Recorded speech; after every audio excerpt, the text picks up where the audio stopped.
On ouvre une école quand les grosses compagnies coloniales ont besoin de comptables. On envoie un médecin quand les grosses compagnies coloniales risquent de manquer de main-d'œuvre. Et ce village a encore de la chance dans sa misère. Il est en paix. Regarde ce qui guette les villages africains. Ici se trouvait le village de Palaka, dans le nord de la Côte d'Ivoire. Le chef du village n'a pu payer un reliquat d'impôt, 3700 francs. Le 27 février 1949, à 5 heures du matin, les troupes sont venues. Elles ont cerné le village. Elles ont tiré. Elles ont brûlé. Elles ont tué.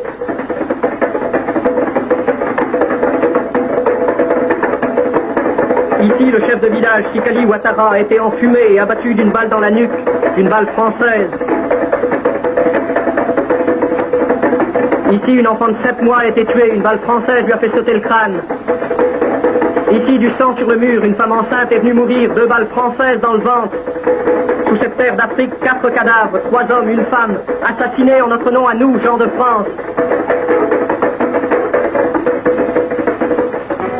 Tu t'étonnes, les cases brûlées, les habitants massacrés, le bétail abattu pourrissant au soleil, ce n'est pas l'image officielle de la colonisation.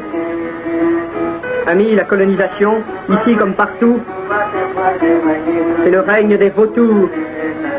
Et les vautours qui se partagent l'Afrique ont des noms. Société commerciale de l'Ouest africain, 650 millions de bénéfices en 1949. Compagnie française de l'Afrique occidentale, 365 millions de bénéfices en 1949. Davom, 180 millions de bénéfices. L'Africaine française, le Niger français, la Compagnie française de la Côte d'Ivoire, c'est le trust anglo-saxon Unilever, 11 milliards 500 millions de bénéfices en une année, 40 millions par jour volés aux Africains. En échange, ces missionnaires du commerce ont introduit le progrès en Afrique. Le progrès. Voici le célèbre barrage de Markala Sansanding sur le Niger.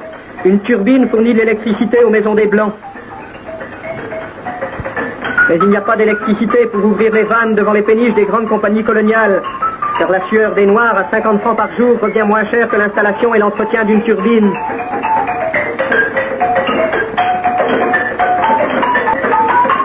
Dans les champs de mil, dans les champs de coton, dans les champs d'arachides,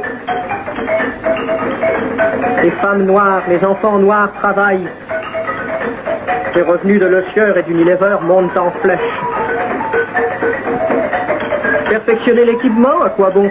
Une machine ferait le travail de 20 noirs, bien sûr, mais 20 noirs à 50 francs par jour reviennent moins cher qu'une machine. Alors usons le noir.